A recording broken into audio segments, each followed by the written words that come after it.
नमस्कार दोस्तों, परीक्षार्थियों, भावी अध्यापकों, एक बार फिर से मेरे YouTube चैनल पर आपका स्वागत है। मैं सुनीता शर्मा आपके सामने लेकर आई हूँ। आपका पहला चैप्टर था जो हमने पढ़ा था, हिंदी भाषा और उसका विकास। ये सिर्फ एक चैप्टर नहीं था, अपितु यह बहुत बड़ा सागर है। इसकी गहराइयों में बैठकर मैंने आपके लिए 50 बहुमूल्य मोती अर्जित किए हैं और वो आपके लिए प्रस्तुत किए हैं। विभिन्न समय की परीक्षाओं में, एचटेट में और स्क्रीनिंग में ढूंढ कर मैंने ये प्रश्न इकट्ठा किए हैं और आपके लिए प्रस्तुत किए। इसे ध्यान से देखें और इसका लाभ उठाएं। उम्मीद करती हूँ कि इसमें से 2-3 प्रश्न आपके लिए पेपर में अवश्य मिलेंगे। जितने भी पेपर हम देखते हैं तो लगभग 2 या 3 प्रश्न भाषा से संबंधित मिलते हैं जो यहाँ पे हमने संग्रहित किए हैं। देखिए, शुरू करते हैं हम। आइए, पहला प्रश्न है हमारा, हिंदी की उत्पत्ति किस अपभ्रंश से मानी जाती है। हमने जो है ना 5 भागों में बांटा था इसको। किस अपभ्रंश से मानी जाती है हिंदी की उत्पत्ति? शोर सैनी अपभ्रंश से मानी जाती है। दूसरा प्रश्न है हमारा, वियोगात्मक भाषा किसे कहते हैं। वियोगात्मक भाषा, बाकी सारी भाषा संयोगात्मक थी, हमने पढ़ी थी। इसमें जो है अपभ्रंश भाषा जो है उसको वियोगात्मक भाषा का दर्जा दिया गया है, यानी कि अपभ्रंश। उसके बाद तीसरा प्रश्न है हमारा, सुख सागर किसकी रचना है। लल्लूलाल, गिलक्रिस्ट, प्रेमचंद और मुंशी सदा सुखलाल। तो यहाँ पर हमने पीछे भी पढ़ा था, मुंशी सदा सुखलाल की रचना है सुख सागर। सुख सागर क्या था? ये विष्णु पुराण का रूपांतरण था। उसके बाद अगला नाम आता हमारा, चौथा प्रश्न है हमारा, आर्य समाज के संस्थापक कौन थे। हमने इनके बारे में भी पढ़ा था पीछे कि इन्होंने सत्यार्थ प्रकाश लिखा था। 24 रचनाएं और भी थी इनकी, लेकिन इन्होंने हिंदी के बढ़ावे के लिए इन्होंने बहुत योगदान दिया। तो आर्य समाज के संस्थापक थे स्वामी दयानंद सरस्वती, जिन्होंने 1875 में आर्य समाज की स्थापना मुंबई में की थी। उसके बाद अगला 5वां प्रश्न आता है हमारा, हिंदी के अंतर्गत कुल कितनी बोलियां आती है। हिंदी को जो हम 5 भागों में बांटते हैं और उसके बाद फिर आगे उनकी बोलियां हैं, जैसे पश्चिमी हिंदी, पूर्वी हिंदी, पहाड़ी हिंदी, राजस्थानी हिंदी और बिहारी हिंदी। तो उन सारियों को कुल मिला के इसकी 18 बोलियां बनती है। कितनी आती है? 18 बोलियां आती है। उसके बाद अगला 6ठा प्रश्न है हमारा, जयपुरी बोली का दूसरा नाम प्रचलित क्या है, यानी कि जयपुरी बोली को दूसरे किस नाम से जाना जाता है। मेवाती, मारवाड़ी, हड़ौती है तो ये सारी जयपुरी की, लेकिन है तो सारी राजस्थानी की, लेकिन जयपुरी को जो है वो ढूंढानी नाम से जाना जाता है। इसका दूसरा नाम है ढूंढानी बोली। उसके बाद 7वां प्रश्न हमारा, प्रयाग हिंदी सम्मेलन के प्रथम अध्यक्ष कौन थे, या प्रयाग हिंदी सम्मेलन की अध्यक्षता किसने की थी। इस प्रकार ये प्रश्न हो सकता है। तो हमने पीछे भी पढ़ा था, राजऋषि पुरुषोत्तम दास टंडन जो है वो इसके अध्यक्ष थे। उन्हीं के प्रयासों से इसकी स्थापना की गई थी और ये सम्मेलन आयोजित किया गया था। बाद में इसने एक संस्था का रूप ले लिया था, जिसका कार्य क्या था? परीक्षाएं आयोजित करवाना था। जो शुरुआत में विशारद और शास्त्री की परीक्षा आयोजित करवाते थे। 1910 में इसका आयोजन हुआ था प्रयाग, यानी कि इलाहाबाद में, यानी कि आजकल वर्तमान प्रयागराज में। भारतेंदु हरिश्चंद्र ने किस पत्रिका का संपादन नहीं किया। ध्यान देना, नहीं किया वाले प्रश्न कई बार हमें बड़े कंफ्यूज करते हैं। हम कभी वचन सुधा देखते हैं और उस पर फट से निशान लगा देते हैं। हमने प्रश्न पढ़ना अच्छे से। अब किसने नहीं किया, नहीं का मतलब एक इसमें प्रश्न कोई ऐसा है जिस पत्रिका का इन्होंने संपादन नहीं किया।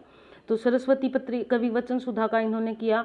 हरिश्चंद्र मैगजीन का भी इन्होंने किया। हरिश्चंद्र पत्रिका मैगजीन ही थी जो बाद में पत्रिका बनी। तो सरस्वती का संपादन कार्य जो था वो किसने किया था? आचार्य महावीर प्रसाद द्विवेदी ने किया था। उसके बाद हमारा 9वां प्रश्न आता है, अपभ्रंश साहित्य की भाषा थी उस समय बोलचाल की भाषा कौन सी थी। बोलचाल की भाषा को क्या कहते हैं? अवहठ जो था वो अपभ्रंश का साहित्यिक रूप था। हिंदी बाद की भाषा, पाली पहले की है, तो बोलचाल की भाषा को जो है वो देसी भाषा कहते थे। उसके बाद अगला प्रश्न है हमारा, निम्न में से गलत जोड़ा चुनिए, यानी कि गलत जोड़ कौन सा, किसकी रचना जिसके लेखक सही नहीं है। राम प्रसाद निरंजनी पहला नाम आता है। भाषा योग वशिष्ठ सही है। गंग कवि जिन्होंने पहला गद्य छंद लिखा था, चंद छंद वर्णन की महिमा, ये भी ठीक है। लल्लूलाल सागर का ग्रंथ था प्रेम सागर, ये भी ठीक है। हमारा चौथा जो है डी ऑप्शन, सदल मिश्र, इन नहीं आएगा। सुख सागर जो है मुंशी सदा सुखलाल की रचना है, सदल मिश्र की नहीं है, इसलिए यहाँ पर डी ऑप्शन आएगा। उसके बाद 11वां हमारा प्रश्न, कचहरियों में यानी कि अदालतों में नागरी भाषा का प्रचार का प्रयोग, यानी कि हिंदी भाषा के प्रचार प्रयोग पर बल देने वाली संस्था कौन सी थी। नागरी से अभिप्राय यहाँ पर हिंदी भाषा से है। काशी नागरी प्रचारणी सभा, प्रयाग हिंदी संस्थान, हिंदी विद्यापीठ, राष्ट्रभाषा प्रचार समिति।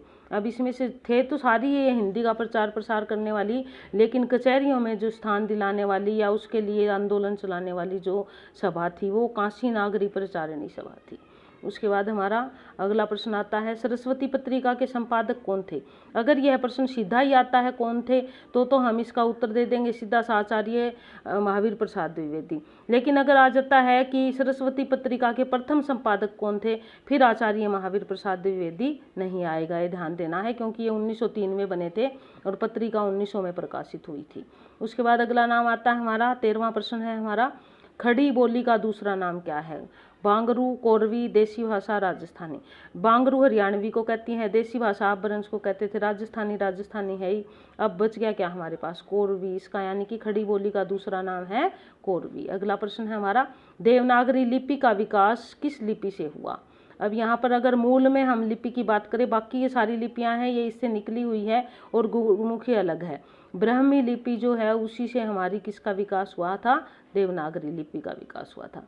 उसके बाद अगला 15वां प्रश्न है हमारा, बिहारी हिंदी के अंतर्गत कौन सी बोली नहीं आती, यानी कि 3 बिहारी की है और 1 बिहारी की यहाँ पे नहीं है। भोजपुरी बिहारी की है, मैथिली बिहारी की होगी, मगही होगी। अब हमारी कौन सी बच गई यहाँ पे, मारवाड़ी जो है वो राजस्थानी की है, ये हमारी बिहारी बोली के अंतर्गत नहीं आती। उसके बाद है अगला हमारा, ये मात्रा गलत लग गई यहाँ पे, री की लग गई जबकि नीचे रै लगना था। ब्रज भाषा का क्षेत्र कौन सा है, ब्रज भाषा किस क्षेत्र में बोली जाती है। दिल्ली, मेरठ, आगरा, मथुरा, झांसी, ओरछा, कानपुर, लखनऊ। अब दिल्ली और मेरठ में तो खड़ी बोली बोली जाती है और झांसी और ओरछा में बुंदेली बोली जाती है, कानपुर और लखनऊ में अवधी बोली जाती है। बच गया क्या हमारा, आगरा और मथुरा क्षेत्र है जो हमारा ब्रज भाषा का क्षेत्र है। उसके बाद अगला प्रश्न है हमारा, राजा लक्ष्मण सिंह किस प्रकार की हिंदी के पक्षधर थे, यानी कि कौन सी हिंदी को पसंद करते थे। उर्दू नहीं, साहित्यिक हिंदी भी नहीं है, हिंदुस्तानी भी नहीं है। उनका संस्कृत के प्रति रुझान था, इसलिए वो संस्कृत मिश्रित हिंदी को पसंद करते थे। 18वां प्रश्न है हमारा, इनमें से कौन सा नाम अपभ्रंश के लिए प्रयुक्त नहीं होता, यानी कि नहीं हुआ। अब कौन सा हुआ, अवहठ हुआ, अवहथ भी हुआ और देश भाषा भी हुआ, लेकिन एक था हमारा डिंगल शब्द था जो राजस्थानी के लिए प्रयुक्त होता था। उसके बाद अगला 19वां प्रश्न है हमारा, सबसे प्राचीन ग्रंथ कौन सा है। अगर इन सभी ग्रंथों को हम देखते हैं तो इनमें सबसे प्राचीन ग्रंथ हमारा ऋग्वेद है। वैसे भी सबसे प्राचीन ग्रंथ ऋग्वेद ही माना गया है। चारों वेदों में ऋग्वेद सबसे बड़ा वेद है और इसको सबसे प्राचीन ग्रंथ माना गया है। यह वैदिक संस्कृत में लिखा हुआ ग्रंथ है। उसके बाद अगला आता है हमारा प्रश्न 20वां प्रश्न, पाली भाषा में कौन से ग्रंथ लिखे गए। पाली भाषा में यहाँ पर हमारे 4 ऑप्शन है, वीर ग्रंथ, जैन ग्रंथ, प्राचीन ग्रंथ और बौद्ध ग्रंथ। तो यहाँ पर पाली भाषा के यदि ग्रंथ है तो बौद्ध ग्रंथ है, जो बौद्ध ग्रंथ त्रिपिटक ग्रंथ थे वो सारे पाली भाषा में लिखे गए। अब अगला प्रश्न हमारा, त्रिपिटक क्या है। बौद्ध के 3 बड़े बड़े ग्रंथ है जिसमें नीतियों का, धर्म का, उपदेश का उन्होंने सुत्त पिटक, धम्म पिटक और विनय पिटक करके 3 ग्रंथ हैं इनके बौद्ध धर्म की रचनाएं हैं जिसको हम त्रिपिटक कहते हैं। उसके बाद अगला 22वां प्रश्न है हमारा, हिंदी भाषा का प्रारंभ मोटे तौर पर कब हुआ। मोटे तौर पे अभिप्राय है छुटपुट शुरू हो गई थी उस समय की बात है। तो हमारा जो है ना 1500 में तो पूर्ण विकसित हो गई थी, 1800 में तो गद्य विकसित हो गया था। तो हमारा बात आती है यहाँ पर 1000 ईस्वी के आसपास हिंदी भाषा का प्रारंभ हो गया था। उसके बाद अगला प्रश्न है हमारा 23वां प्रश्न, हिंदी में कितने रूप प्रचलित है। संस्कृत की यदि हम बात करी थी तो 24 रूप थे। हमने वहाँ पर पढ़ा था कि भाषा की ये प्रकृति होती है कि वो जटिलता से सरलता की ओर चलती है, जो हिंदी भाषा की भी यही प्रवृत्ति रही है। तो अब यहाँ पर देखिए, इसमें देखते हैं हम संस्कृत में 24 रूप थे, लेकिन हिंदी भाषा में सिर्फ 2 ही रूप है, अविकारी और विकारी। उसके बाद अगला 24वां प्रश्न आता है हमारा, सिद्धों की भाषा कौन सी थी। सिद्ध जो थे वो अनपढ़ थे और अनपढ़ होने के कारण वो क्या करते थे, वो सामान्य भाषा बोलते थे जिसमें संस्कृत के शब्द बहुत कम होते थे। तो इसलिए उनकी भाषा जो है प्राकृत भाषा थी, किसकी, सिद्धों की भाषा। उसके बाद अगला नाम आता है हमारा, हिंदी दिवस कब मनाया जाता है। हिंदी दिवस कब मनाया जाता है, तो हिंदी दिवस हमारा 14 सितंबर को मनाया जाता है। उसके बाद अगला है, मानक हिंदी का मूल आधार कौन सी भाषा है, यानी कि मानक जो साहित्यिक हिंदी बनी वो किस आधार पर खड़ी हुई, यानी कि उसके पाँव जो है वो कौन सी भाषा में है यहाँ पे। तो इसमें देखिए ब्रज भाषा नहीं है, हिंदुस्तानी नहीं है, उर्दू तो बिल्कुल भी नहीं है। तो जिस आधार पर ये खड़ी बोली बोलचाल का रूप है और साहित्यिक रूप है वो मानक भाषा है। उसके बाद 27वां प्रश्न है हमारा, पश्चिमी हिंदी की बोलियां नहीं है, बोली नहीं है, बोलियां नहीं आएगा, सॉरी यहाँ पे बोली आएगा। पश्चिमी हिंदी की बोली नहीं, 3 तो ये पश्चिमी की है और 1 नहीं है यहाँ पे। ब्रज भाषा पश्चिमी की है, अब यहाँ पर कनौजी, बुंदेली और बघेली, कनौजी भी है और बुंदेली भी पश्चिमी हिंदी की है। बघेली जो है वो पूर्वी हिंदी की है, वो पश्चिमी हिंदी की नहीं है। उसके बाद अगला नाम आता है हिंदी का पहला पत्र कौन सा था। बहुत ही इंपॉर्टेंट प्रश्न है। हिंदी का पहला पत्र जो था वो उदंत मार्तंड था। कई बार ये पूछ लिया जाता कब प्रकाशित हुआ। 1827 में प्रकाशित हुआ, 1826 में, और 1827 में बंद भी हो गया था। ये कलकत्ता से प्रकाशित हुआ था। इसके प्रथम संपादक कौन थे, पंडित जुगल किशोर इसके संपादक थे। तो इस प्रकार उदंत मार्तंड से संबंधित सारे प्रश्न आपको थोड़े ध्यान से करने हैं। उसके बाद अगला प्रश्न है हमारा, पश्चिमी भारत से प्रकाशित होने वाला पहला हिंदी का पत्र कौन था। पश्चिमी भारत से, अब हमने बात करी थी ये सारे पत्र पत्रिकाएं हैं जो हिंदी के विकास के लिए ही थे, लेकिन मालवा अखबार जो था वो हमारा पश्चिम भारत से प्रकाशित होने वाला पहला हिंदी पत्र था। उसके बाद अगली बात आती है हमारी, जबलपुर से प्रकाशित होने वाला पत्र कौन सा था। जबलपुर से प्रकाशित होता था करमवीर, जिसके संपादक थे माखनलाल चतुर्वेदी। उसके बाद मतवाला कलकत्ता से होता था, और प्रताप जो है ये भी कलकत्ता से होता था। धर्मयुग जो है हमारा ये बम्बई से होता था। उसके बाद अगला है हमारा, हिंदी को राष्ट्रभाषा स्वीकार कब किया गया। पीछे हमने बात की थी हिंदी दिवस कब मनाया जाता है, वो इसीलिए मनाया जाता है। कब किया गया था, यहाँ पर 14 सितंबर 1949 इसका उत्तर आएगा। यहाँ पर एक चीज़ और ध्यान देना, 26 जनवरी 1950 भी लिखा हुआ है। अगर आपका प्रश्न आ जाता है हिंदी राष्ट्रभाषा कब लागू हुई, तो आपका जो है 26 जनवरी 1950 का, क्योंकि जैसे ही संविधान लागू हुआ ये लागू हो गई थी, लेकिन इसको स्वीकृत अनुच्छेद 343 के अंतर्गत 14 सितंबर 1949 को किया गया था। उसके बाद अगला प्रश्न आता है हमारा 32वां, वर्तमान समय में कितनी राष्ट्रीय भाषा स्वीकृत है, यानी कि संविधान ने कितनी भाषाओं को राष्ट्रीय भाषा का दर्जा दिया है। तो हमारा इसका उत्तर आएगा 22 राष्ट्रीय भाषाएं हैं वर्तमान समय में जिनको राष्ट्रीय भाषाओं का दर्जा दिया गया है। अब एक अगला प्रश्न आता है हमारा, किस अनुच्छेद के अंतर्गत हिंदी को राष्ट्रभाषा स्वीकार किया गया, यानी कि हिंदी राष्ट्रीय भाषा है, किस अनुच्छेद में इसको राष्ट्रीय भाषा रखा गया। तो यहाँ पर हमारा इसका उत्तर आएगा अनुच्छेद 343। उसके बाद अगला प्रश्न आता है हमारा, संविधान की किस सूची में भाषाओं को रखा गया। संविधान की 12 सूचियां हैं, सभी सूचियों में अलग अलग विस्तार किया गया अलग अलग चीज़ों का। तो यहाँ पर हमारी कौन सी सूची है जिसमें भाषाएं रखी गई है सारी, तो इसमें हमारा नाम आता 8वीं अनुसूची, भाषाओं की अनुसूची है, उसमें सारी भाषाएं रखी गई हैं। उसके बाद अगला प्रश्न आता है हमारा 35वां प्रश्न, कितने राज्यों की प्रशासनिक भाषा हिंदी है। प्रशासनिक यानी कि राजकाज की भाषा के रूप में हिंदी को स्वीकार किया गया, या प्रथम भाषा हिंदी है, ऐसे भी आ सकता है प्रश्न।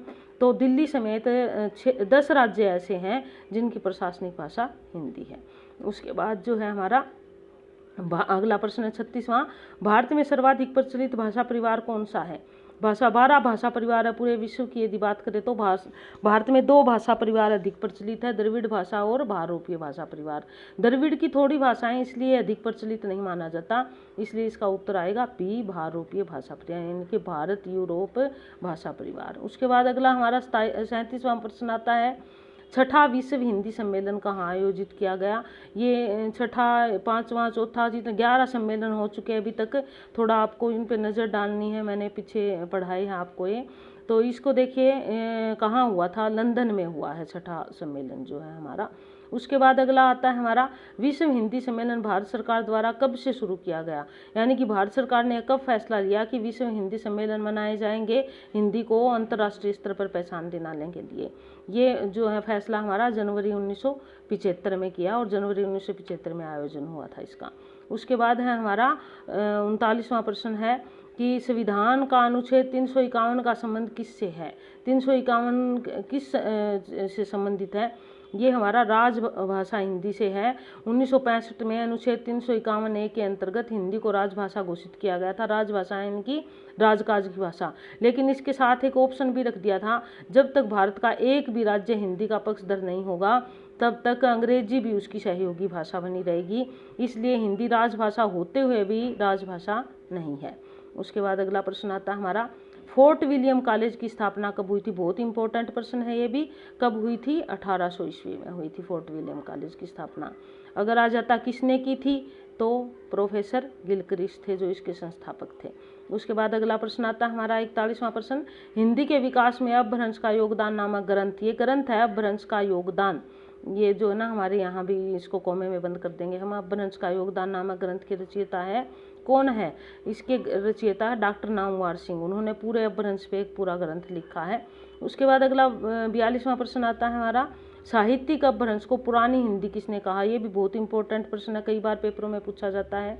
तो इसमें हमने पढ़ा भी था पीछे, आपको याद हो तो, राहुल सांकृत्यायन जी ने साहित्यिक अपभ्रंश को पुरानी हिंदी कहा है। उसके बाद हमारा 43वां प्रश्न आता है, अमीर खुसरो का वास्तविक नाम था यानी कि क्या नाम था? ये भी कई बार प्रश्नों में पूछा गया है। अब पीछे जो हिंदी का पीजीटी का स्क्रीनिंग हुआ था उसमें भी ये प्रश्न पूछा गया था। अब इसका मूल नाम इनका क्या था? अमीर खुसरो का वास्तविक नाम या मूल नाम जो था अब्दुल हसन था। उसके बाद अगला प्रश्न आता है हमारा 44वां, निम्न लेखक मंडल में से किसकी भाषा चुटिल्ली व मुहावरेदार? ये 2017 पता नहीं 18 के स्टेट में पूछा गया है ये प्रश्न। किसकी भाषा मुहावरेदार व चुटिल्ली थी? यहाँ पर नाम आता है इंशाअल्लाह खां का, जिनकी रचना है रानी केतकी की कहानी, जिसको उदय भानचरित भी कहा जाता है। उसके बाद हमारा 45वां प्रश्न है, राजा लक्ष्मण सिंह का रुझान किस भाषा की तरफ था? ये प्रश्न थोड़ा सा रिपीट हो गया, पहले किसी और तरीके से पूछा गया था, 1-2 पेपरों में था, वहाँ से मैंने उठाया, तो इसको देख लीजिए। किस भाषा की तरफ रुझान था उनका? संस्कृत भाषा की तरफ रुझान था। इसके लिए उन्होंने संस्कृत अखबार भी, एक प्रेस भी स्थापित की थी, जिसका नाम उन्होंने संस्कृत प्रेस रखा था। उसके बाद अगला हमारा 46वां प्रश्न आता, फोर्ट विलियम कॉलेज के संस्थापक कौन थे? फोर्ट विलियम कॉलेज की स्थापना किसने की? प्रोफेसर गिलक्रिस्ट ने की थी। ये इसी कॉलेज में उर्दू के अध्यापक थे, लेकिन हिंदी को बढ़ावा देने में इनका बहुत बड़ा योगदान रहा। जो इनके कॉलेज के जितने भी अध्यापक लेखक थे, मंडल था पूरा, उनको हिंदी लिखने के लिए इन्होंने ही प्रोत्साहित किया था। उसके बाद अगला प्रश्न आता हमारा 47वां प्रश्न, भारत की सबसे प्राचीन भाषा कौन सी थी? सबसे प्राचीन भाषा की, ये थोड़ा सा पजल करने वाला प्रश्न है, इसको ध्यान से देखना है। कई बार हम संस्कृत देखते हैं और उस पर निशान लगा देते हैं, जानबूझ के हमारा प्रश्न गलत हो जाता है। ध्यान से पढ़ने सारे ऑप्शन। अब यहाँ पर वैदिक संस्कृत है, लौकिक संस्कृत है और संस्कृत है तो तीनों संस्कृत की, लेकिन वेदों, प्राचीन ग्रंथ कौन से हमारे पास? वेद है, और वेदों की रचना किसमें हुई है? वैदिक संस्कृत में हुई है। उसके बाद अगला हमारा 48वां प्रश्न आता है, हिंदी प्रदीप पत्रिका के संपादक कौन थे? है यहाँ पे, ये थोड़ा सा टाइपिंग में गलत हो गया। हिंदी प्रदीप पत्रिका के संपादक का नाम था, यहाँ पर 4 ऑप्शन है, देखिए 2 एक जैसे, बालकृष्ण भट्ट और बालकृष्ण शर्मा, नवीन है इनका उपनाम। तो कौन से थे इनमें से? हरीश चंद्र जयशंकर प्रसाद। तो यहाँ इनमें बालकृष्ण भट्ट का नाम आएगा। इन्होंने यह पत्रिका 33 साल तक धन अभाव में भी चलाई, जो भी पैसा होता था इस पे लगा देते थे, और लगभग 1000 निबंध इनके बालकृष्ण भट्ट के इस पत्रिका में छपे थे। उसके बाद हमारा 49वां प्रश्न आता है, रामायण महाभारत की भाषा कौन सी है? रामायण और महाभारत किस भाषा में लिखे गए हैं?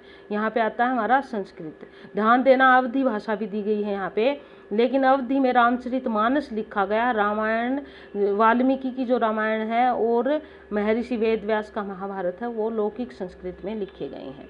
उसके बाद हमारा अंतिम और 50वां प्रश्न आता है, निम्न पत्रिकाओं में से कौन सी पत्रिका छायावादी युग की है? छायावादी युग हम आप आगे पढ़ेंगे, लेकिन अभी पत्रिका की बात कर लेते हैं। अब यहाँ पर 3 पत्रिकाएं तो जो है हमारी द्विवेदी युग की है, एक पत्रिका है जो छायावादी युग की है और उसका नाम है माधुरी पत्रिका। तो इस प्रकार ये हमारे 50 प्रश्न थे जिनका हमने यहाँ पे जिक्र किया। ये मैंने चुन चुन के आपके लिए प्रस्तुत किए हैं। इस प्रकार इन प्रश्नों को ध्यान से पढ़ें, समझें, याद करने की कोशिश करें। धन्यवाद वीडियो देखने के लिए। मैं लाइक करें, सब्सक्राइब करें, कमेंट्स दें और आगे शेयर करें। हौसला बढ़ाने के लिए बहुत ज़रूरी है, ताकि मैं आपके लिए ऐसी वीडियो लेके आती रहूं और आप इसी प्रकार मेरा हौसला बढ़ाते रहें। मैं आपके लिए इसी प्रकार मेहनत करके इसी तरह के मोती प्रस्तुत करती रहूँगी। धन्यवाद। मैं तो दोबारा करी आज यार, क्यों? मतलब पंखा चल रहा था और